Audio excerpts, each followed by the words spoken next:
ഒരു പുതിയ വീഡിയോയിലേക്ക് എല്ലാവർക്കും സ്വാഗതം. നമുക്ക് മൊറോക്കോയ്ക്ക് ഒരു ട്രിപ്പ് പോയാലോ? നമ്മൾ ഫെബ്രുവരിയിൽ നടത്തിയ ഒരു മൊറോക്കൻ ട്രിപ്പിന്റെ വിശേഷങ്ങളാണ് ഞാൻ നിങ്ങളുമായി പങ്കുവയ്ക്കുന്നത്. നമുക്ക് മൊറോക്കോ എന്ന് പറയുമ്പോൾ ആഫ്രിക്കൻ ഭൂഖണ്ഡത്തിന്റെ നോർത്ത് സൈഡിൽ വരുന്നതാണ് മൊറോക്കോ. അതായത് അറ്റ്ലാന്റിക് ഓഷനോട് വളരെ ചേർന്ന് കിടക്കുന്നു. അറബിക് രാജ്യങ്ങളുടെയും യൂറോപ്യൻ യൂണിയന്റെയും രാജ്യങ്ങളുടെയും എല്ലാം വളരെ ഡൈവേഴ്സ് ആയ ഒരു കൾച്ചർ, മിക്സ് ആയിട്ടൊരു കൾച്ചർ നമുക്ക് മൊറോക്കോയിൽ ആസ്വദിക്കാൻ പറ്റും. നമ്മൾ ടിക്കറ്റ് നോക്കുകയാണെങ്കിൽ 17 പൗണ്ട് വൺ വേ, അതായത് സ്റ്റാൻഡ് സ്റ്റഡിയിൽ നിന്ന് മറക്കേഷിലേക്കാണെങ്കിൽ 17 പൗണ്ട്. ഇപ്പൊ തിരിച്ചു വരാനാണെങ്കിൽ 18 പൗണ്ട്. ഡിപ്പെൻസ് ഓൺ ദിവസങ്ങളാണ്. നമ്മൾ ടേം വെക്കേഷനിലൊക്കെ എടുക്കുമ്പോൾ 100 പൗണ്ട് വരെ പോകും. അല്ലാണ്ട് നമുക്കിപ്പോൾ ഇടയ്ക്കൊരു വീക്കെൻഡ് നമുക്ക് അവിടെ പോയി ഒന്ന് വരണം എന്ന് വിചാരിച്ചു കഴിഞ്ഞാൽ നമുക്കൊരു 40-50 പൗണ്ടിൽ സുഖമായിട്ട് പോയി വരാൻ പറ്റുന്ന ഒരു രാജ്യമാണ് ഫ്ലൈറ്റ് ഫെയർ നോക്കിക്കഴിഞ്ഞാൽ. ഇപ്പൊ നമ്മൾ UK അപ്ലൈ ചെയ്യുമ്പോൾ നമുക്ക് ഇ വിസ എടുക്കണം അങ്ങോട്ടേക്ക് പോകാനായിട്ട്. ഈ വിസ എടുക്കുമ്പോൾ നമുക്കൊരു 3 ഡേയ്സിൽ ഈ വിസ കിട്ടുന്നതുണ്ട്, 1 ഡേയിൽ കിട്ടുന്നതുണ്ട്. ഞങ്ങളൊരു 3 ഡേയ്സിന് അപ്ലൈ ചെയ്തു, പക്ഷെ ഞങ്ങൾക്ക് വിസ വന്നപ്പോൾ 1 വീക്ക് എടുത്തു. പക്ഷെ പെട്ടെന്ന് കിട്ടുമെന്നാണ് എല്ലാവരും പറയുന്നത്. അപ്പോൾ വിസ ആപ്ലിക്കേഷനിലേക്ക് നമുക്ക് പോകുമ്പോൾ നമുക്ക് അവിടെ എലിജിബിലിറ്റി ചെക്ക് കാര്യങ്ങൾ, വിസ വേണോ എന്നുള്ള കാര്യങ്ങളൊക്കെ നമുക്ക് അറിയാൻ പറ്റും. നമുക്കതിൻ്റെ കൂടുതൽ ഡീറ്റെയിൽ വീഡിയോയിലേക്ക് നമുക്ക് നോക്കാം. അപ്പോൾ ബ്രൗസറിൽ കയറിയിട്ട് ചുമ്മാ മൊറോക്കൻ ഇ വിസ ആപ്ലിക്കേഷൻ അടിച്ചു കഴിയുമ്പോൾ കുറേ വെബ്സൈറ്റുകൾ ഇങ്ങനെ വരും. അതിനകത്ത് കുറേ ഏജൻസികളുടെ വെബ്സൈറ്റ് ഉണ്ട്, കുറേ ഫേക്ക് വെബ്സൈറ്റുകളുണ്ട്.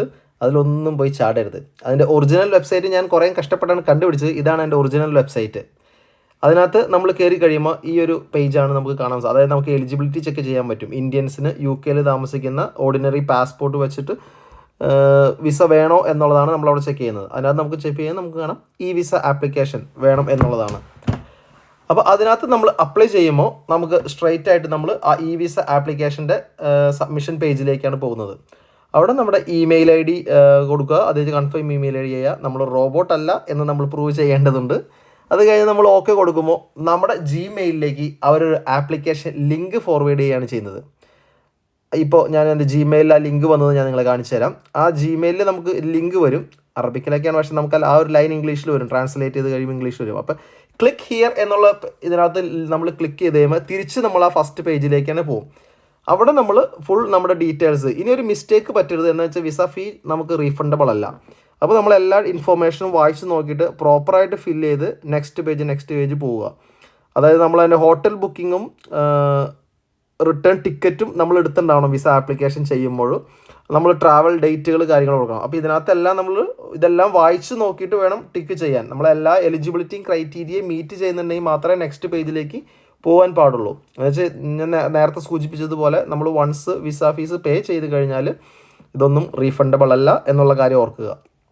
പിന്നെ personal information, name, passport number, mobile number, അങ്ങനെ ഡീറ്റെയിൽ ആയിട്ട് എല്ലാ കാര്യങ്ങളും നമ്മളിത് വായിച്ച് നോക്കിയിട്ട് എല്ലാം ഫില്ല് ചെയ്യുക. അതായത് ഓൾറെഡി ഫില്ല് ചെയ്ത് വെച്ചേക്കേണ്ടത് എല്ലാവർക്കും ഒന്ന് കാണാൻ വേണ്ടിയാണ്. പിന്നെ നമ്മൾ ട്രാവൽ ഡേറ്റ്, ഇതൊരു അപ്രോക്സിമേറ്റ് ഡേറ്റ്, അതായത് നമ്മൾ ട്രാവൽ ടിക്കറ്റ് എടുത്തിട്ടുണ്ടാവുമല്ലോ, ആ ഡേറ്റ് കൊടുക്കുക.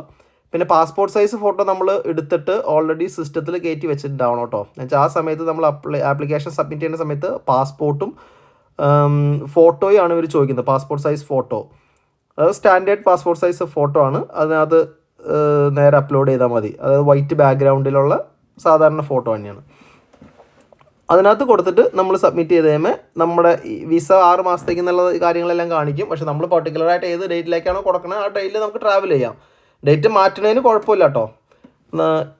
അത് കഴിഞ്ഞ് നമ്മുടെ ആപ്ലിക്കേഷൻ ഒരാളുടെ ആപ്ലിക്കേഷനായി. ഇനിയിപ്പോൾ നമ്മുടെ കൂടെ വൈഫുണ്ട്, കുട്ടികളുണ്ടെങ്കിൽ ആഡ് ബെനിഫിഷ്യറിയിൽ പോയി കഴിഞ്ഞ് ക്ലിക്ക് ചെയ്താൽ നമുക്ക് നമ്മൾ നേരത്തെ ചെയ്തതുപോലെ എല്ലാ കാര്യങ്ങളും, ഇപ്പോൾ വൈഫിൻ്റെയും കുട്ടികളുടെയും എല്ലാ കാര്യങ്ങളും അതിനകത്ത് ആഡ് ചെയ്യാം. അപ്പോൾ ലൈൻ ബൈ ലൈനായിട്ട് ഇവിടെ വരും. ലൈൻ ബൈ ലൈനായിട്ട് താഴെ വന്നു കഴിയുമ്പോൾ എൻ്റർ കൊടുക്കുക. വൺസ് എൻ്റർ ചെയ്ത് കഴിഞ്ഞാൽ ആ ആപ്ലിക്കേഷൻ നമ്മുടെ കയ്യിൽ നിന്ന് പോയി. Confirm to request. അത് കഴിഞ്ഞിട്ട് പിന്നെ നമുക്ക് അതിനകത്ത് ഒരു ചേഞ്ചസും ചെയ്യാൻ പറ്റില്ല. അപ്പോൾ 4 പേര് 5 പേര് എത്ര പേരാണെങ്കിലും നമുക്ക് ഒരുമിച്ച് ചെയ്തതിന് ശേഷം നമുക്ക് എൻ്റർ ഒന്നിച്ച് സബ്മിറ്റ് ചെയ്യുക. അപ്പോൾ ആപ്ലിക്കേഷൻ എല്ലാം ഒരേ സീരീസിൽ വരികയും നമുക്ക് ഒരുമിച്ച് വിസ കിട്ടുകയും ചെയ്യും. ഇതിപ്പോൾ 3 ഡേയ്സിൻ്റെ പാക്കേജ് ഉണ്ട്, 1 ഡേയിൽ കിട്ടുന്ന പാക്കേജ് ഉണ്ട്. 3 ബിസിനസ് ഡേയ്സ്, അതായത് വർക്കിംഗ് ഡേയ്സ് ആണ് ഉദ്ദേശിക്കുന്നത്. സാറ്റർഡേ സൺഡേ കൂട്ടില്ല. ഞങ്ങൾ 3 ഡേയ്സിൻ്റെ വിസ എടുത്തെങ്കിലും നമുക്കൊരു 1 വീക്ക് എടുത്തു വിസ വരാനായിട്ട്. അപ്പോൾ അതിനകത്ത് ക്ലിക്ക് ചെയ്തിട്ട് പ്രൊസീഡ് ചെയ്യുമ്പോൾ നേരെ പേയ്മെൻറ്റ് പേജിലേക്കായിരിക്കും പോവുക. MADയിൽ അവരുടെ കറൻസിയിലാണ് നമ്മൾ പേയ്മെൻറ്റ് നടത്തേണ്ടത്. ക്രെഡിറ്റ് കാർഡ്, മാസ്റ്റർ കാർഡോ വിസ കാർഡോ വെച്ച് പേ ചെയ്യാൻ പറ്റും. Amex കാർഡ്, അമേരിക്കൻ എക്സ്പ്രസ് വെച്ച് നടത്താൻ പറ്റില്ല. ഇ വിസ ആപ്ലിക്കേഷൻ എത്ര സിമ്പിൾ ആണെന്ന് മനസ്സിലായില്ലേ? ഒരു 10-15 മിനിറ്റ് നമ്മൾ സ്പെൻഡ് ചെയ്താൽ നമുക്ക് ഈസി ആയിട്ട് ഈ വിസയ്ക്ക് അപ്ലൈ ചെയ്യാൻ പറ്റും. നമുക്കൊരു പാസ്പോർട്ട് സൈസ് ഫോട്ടോയും പാസ്പോർട്ടും നമ്മുടെ സിസ്റ്റത്തിൽ ഓൾറെഡി ഉണ്ടെങ്കിൽ എല്ലാം പടപടേ സടപടേ എന്ന് നമുക്ക് അപ്ലോഡ് ചെയ്ത് കിട്ടും. അപ്പോൾ എല്ലാവരും മൊറോക്കോയിലേക്ക് ട്രിപ്പ് പോവുക, എൻജോയ് ചെയ്യുക. ഞങ്ങൾ എൻജോയ് ചെയ്തു. അപ്പോൾ കൂടുതൽ വീഡിയോസും വിശേഷങ്ങളുമായി വീണ്ടും കാണാം. ടാറ്റ, ബൈ.